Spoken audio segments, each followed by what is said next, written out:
मेरा हमेशा से ये प्रयास रहता है कि कोई भी वीडियो बनाकर मैं आपको कोई भी जानकारी दूं तो उसमें मैक्सिमम पॉइंट्स को कवर कर सकूं ताकि आपको एक अच्छा इनपुट मिल सके। लेकिन कोई भी वीडियो 100% कंप्लीट नहीं होती है। इसे देखने वाले हजारों लाखों लोग होते हैं, उनके मन में अलग अलग सवाल आते हैं। उन्हीं सवाल को कमेंट्स के माध्यम से लोग पूछते हैं और उनको मैं पिक करता हूं इस तरीके के Q&A वाले वीडियोस में। तो ये है साल का आखिरी Q&A वीडियो जहां पर हमेशा की तरह ढेर सारे कमेंट्स हैं और मैं पिक करूंगा उनमें से कुछ और पूरी कोशिश करूंगा कि मैं आपको एक अच्छा इनपुट दे सकूं, अच्छी सॉल्यूशन दे सकूं जिससे आपकी कुछ न कुछ हेल्प हो सके।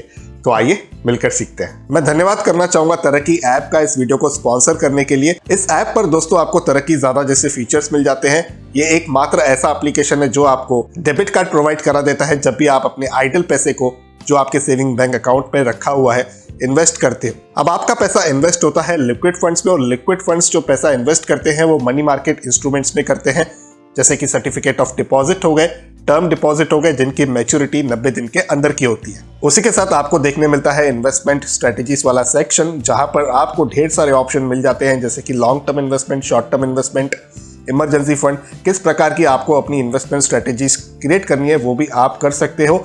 यहाँ पर आप गोल बेस्ड इन्वेस्टमेंट भी कर सकते हो, यानी कि आपको घर खरीदना है, आपको गाड़ी खरीदनी है, या तो आपको शादी या हॉलीडे के लिए अपने पैसों को जमा करना है। इसके इन्वेस्ट वाले फीचर से आपको ढेर सारे म्यूचुअल फंड के ऑप्शंस मिल जाते हैं, जहां पर 42 से ज्यादा AMC से और 3500 से भी ज्यादा म्यूचुअल फंड्स आपको यहां पर मिल जाएंगे। साथ ही साथ ये सपोर्ट करते हैं व्हाट्सएप बेस्ड चैट को, यानी कि आप आसानी से अपने क्वेरीज को यहां पर पूछ सकते हो और आपको बड़ी ही कन्वीनियंट वे में अपने ही मोबाइल पर रिप्लाई मिल जाती है अपने व्हाट्सएप के माध्यम से। तो इन्वेस्ट करो, तरक्की करो। तो पहले कमेंट को पिक कर लेते हैं जो पूछा है जतिंदर कुमार जी ने।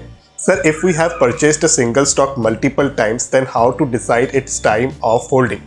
अब देखिए जतिंदर जी, ये जो सवाल आपने पूछा है ये पूछा है मेरे long term capital gain tax वाले वीडियो पर। अब यहाँ पर इस प्रॉब्लम का जो सॉल्यूशन है वो मल्टीपल अप्रोचेस के थ्रू सॉल्व हो सकता है।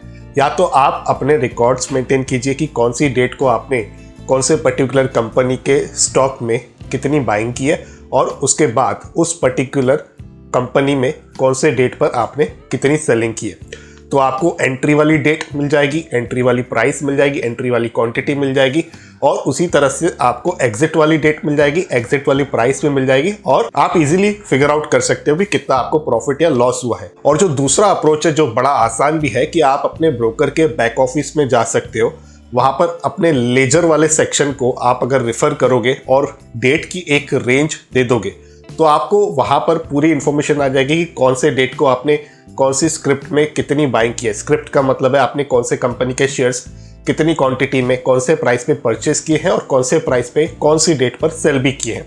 आप अपने ब्रोकर के बैक ऑफिस वाले सेक्शन में जाकर इस इंफॉर्मेशन को बड़ी आसानी से देख सकते हो, डाउनलोड कर सकते हो। उसके बाद आप अपने अनुसार अपना एक एक्सेल फाइल बना दीजिए या तो एक नोटबुक या पेन ले लीजिए जिसमें आप एंट्री करते जाइए कौन से कंपनी के शेयर्स में आपको एक फाइनेंशियल ईयर में कितना प्रॉफिट और कितना लॉस हुआ है। पिक करते हैं अगले कमेंट को जो पूछा है मनीष जी ने। अब मनीष हमारे रेगुलर व्यूअर है और इनके कमेंट पर मैंने खुद रिप्लाई करके कहा था कि मैं इनके कमेंट को एक्सप्लेन करूंगा मेरे Q&A वाले वीडियो सेशन में। तो इन्होंने कहा है, thank you very much sir ji for the very informative video, but I have one question if you can help me with a reply. Why do you like Coal India so much? It got listed in November 2010 at around 350 Indian rupees.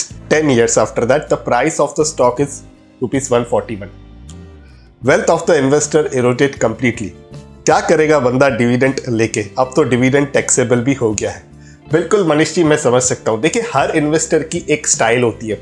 कोई value investing में believe रखता है, कोई growth investing में believe रखता है, किसी को ऐसे स्टॉक्स पसंद आते हैं कि जिनमें फटाफट से मोमेंटम हो, वो एंट्री करे, 2-3 महीने में 13-15% के रिटर्न्स आ जाए, या तो 4-5% का स्टॉप लॉस ट्रिगर हो जाए। और कुछ इन्वेस्टर्स डिविडेंड के लिए इन्वेस्ट करते हैं। तो हर एक पर्टिकुलर कंपनी में इन्वेस्ट करने के पीछे एक अलग सी थीम होती है। अब यहाँ पर पॉइंट टू पॉइंट अगर मैं आपको रिप्लाई करूँ कि मुझे कोल इंडिया इतना ज़्यादा अच्छा क्यों लगता है, तो उसके मल्टीपल रीजंस हैं। देखिए, पावर सेक्टर को जरूरत होती है फॉसिल फ्यूल की और कोल इंडिया लिमिटेड इसमें मेजर सप्लायर है। 80% से ज़्यादा का सप्लाई जो है वो कोल इंडिया लिमिटेड की तरफ से आता है।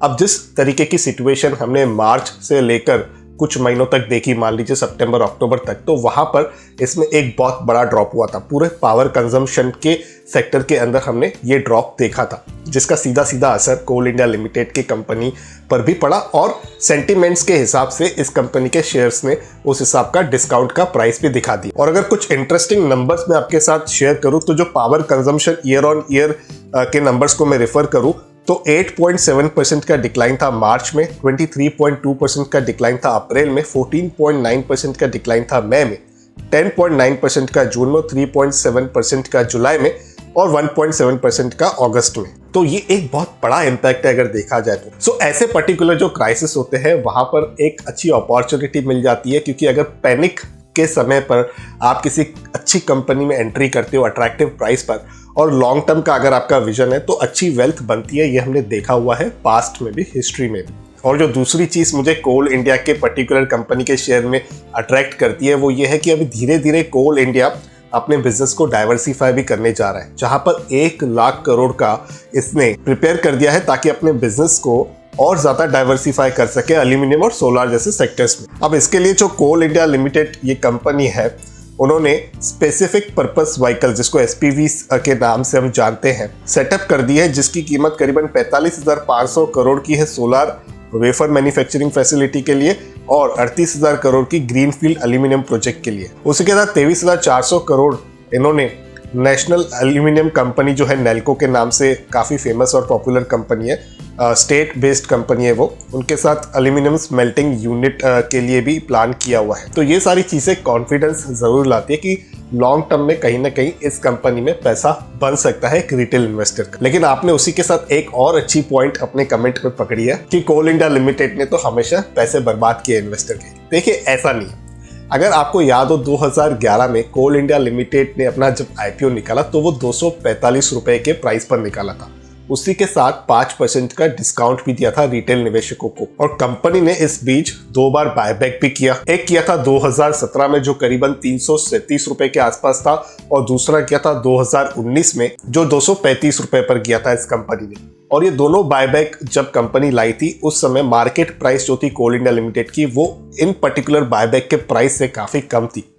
और उसी के साथ जैसे कि हम सब जानते हैं कोल इंडिया लिमिटेड में डिविडेंड बहुत ही अच्छे मिलते हैं, तगड़े मिलते हैं। 136 रुपए का डिविडेंड जो है वो आज तक कोल इंडिया लिमिटेड का जो शेयर है वो अपने इन्वेस्टर्स को दे चुका है। अब यहाँ पर अगर हम देखें आईपीओ प्राइस 245 की थी और 5% डिस्काउंट को अगर उसमें से काट ले तो 232 रुपए के आसपास के वो भाव ठहरते हैं। उसमें से 136 रुपए तो आज तक इन्वेस्टर्स ने कमा लिए हैं डिविडेंड के रूप में। तो अभी रिस्क क्या बचती है? 100 रुपए के भी अंदर की रिस्क बचती है। तो कोल इंडिया लिमिटेड जैसी कंपनी में आज के डेट में अगर 100 रुपए के अंदर की रिस्क लेकर एक निवेशक कामकाज करता है और मान लीजिए अगले भी 10 सालों तक इसी प्रकार का डिविडेंड चला तो 100-120 रुपए का डिविडेंड एक्सपेक्ट कर सकते हैं। तो कहीं ना कहीं रिस्क रिवॉर्ड रेशो अगर रिटेल इन्वेस्टर के हिसाब से आप देखोगे तो काफ़ी बैलेंस्ड है। डिविडेंड पे टैक्स लगती है, देखिए टैक्स तो आपको लॉन्ग टर्म कैपिटल गेन होगा तब भी लगेगी। तो यहाँ पर अगर एक रिटेल निवेशक के पास एक बड़ा हॉरिजॉन है तो डिविडेंड के रूप में एक रेगुलर इनकम तो आती रहेगी। उसके साथ साथ एक ऐसी कंपनी में एंट्री करना जो काफ़ी मोनोपोली रखती है मार्केट में, जिसका ऑर्डर बुक काफ़ी स्ट्रांग है, जिसकी बैकिंग बड़ी अच्छी है, यानी कि गवर्नमेंट ऑफ इंडिया की तरफ से।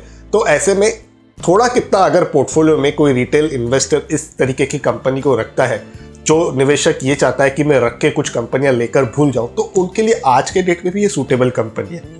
और मेरे खुद के पोर्टफोलियो में सिंगल डिजिट का अलोकेशन रहता है कोल इंडिया लिमिटेड जैसी कंपनी का, तो वो कोई बड़ा अलोकेशन नहीं है। तो इस प्रकार से अगर किसी निवेशक की स्ट्रैटेजी है तो उस प्रोस्पेक्टिव से मुझे ये कंपनी का शेयर काफ़ी पसंद आता है, जिसकी वजह से मैंने काफ़ी बार इस कंपनी के शेयर को कवर किया हुआ है अलग अलग वीडियोस के माध्यम से। और जैसा कि आप जानते हो हमेशा की तरह ये एक मेरा निजी ओपिनियन है, तो उसके हिसाब से मैंने अपने एक प्रोस्पेक्टिव को आपके साथ शेयर किया है।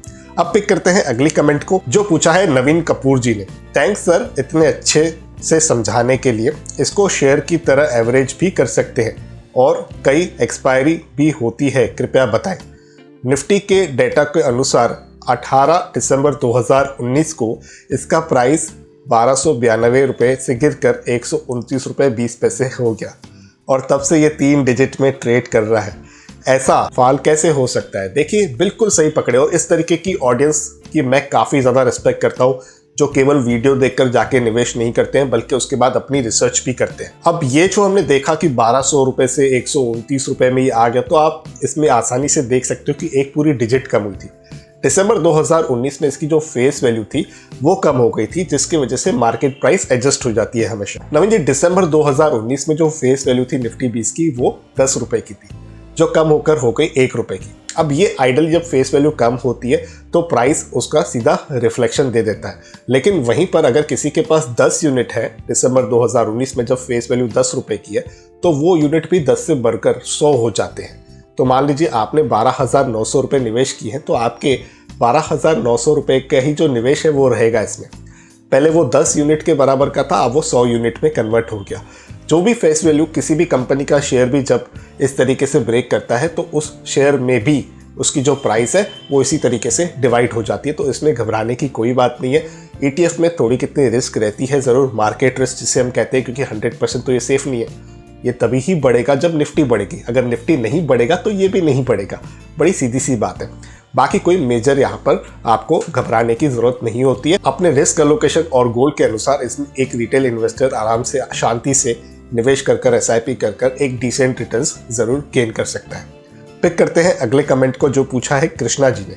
सर, निफ्टी 20 में कोई रिस्क नहीं है ना? रिस्क बिल्कुल है। जैसे मैंने कहा, मार्केट रिस्क हमेशा रहती है। आप चाहे इक्विटी म्यूचुअल फंड में इन्वेस्ट करते हो, चाहे स्टॉक्स में करते हो, चाहे ETF यानी कि एक्सचेंज ट्रेडेड फंड में करते हो, जैसे कि निफ्टी 20 है। इसमें आपको सबसे प्राइमरी रिस्क ये होती है कि अगर मार्केट क्रैश हो गया, मार्केट गिर गया, तो इसकी भी प्राइस कम होगी। जैसे ही निफ्टी में गिरावट आएगी उस प्रकार से इसमें भी गिरावट आपको देखने के लिए मिलेगी। तो अगर आप एक ऐसे निवेशक हो जिसे लमसम पैसा इन्वेस्ट करना है, तो वो एक राइट प्रैक्टिस नहीं होती है।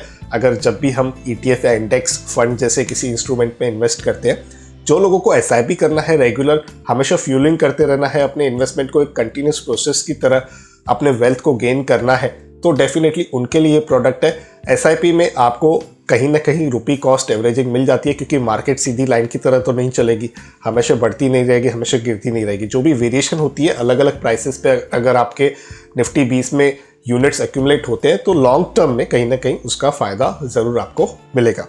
अब पिक करते हैं अगली कमेंट को। What is the charge for small case for buying this portfolio? ये कमेंट किया है विनय कुमार जी ने। विनय जी, जैसे मैंने अपने वीडियोस में डेमोन्स्ट्रेशन देकर भी आप लोगों को समझाया कि मैं अपस्टॉक्स का अकाउंट यूज करता हूं जब भी मैं स्मॉल केस के पोर्टफोलियो को एग्जीक्यूट करता हूं। तो अपस्टॉक्स की अगर रेफर करके मैं चार्जेस आपको बताऊं तो वन टाइम फी रहती है 200 रुपए की, प्लस यहाँ पर GST भी लगती है जो करीबन 36 रुपए की होती है।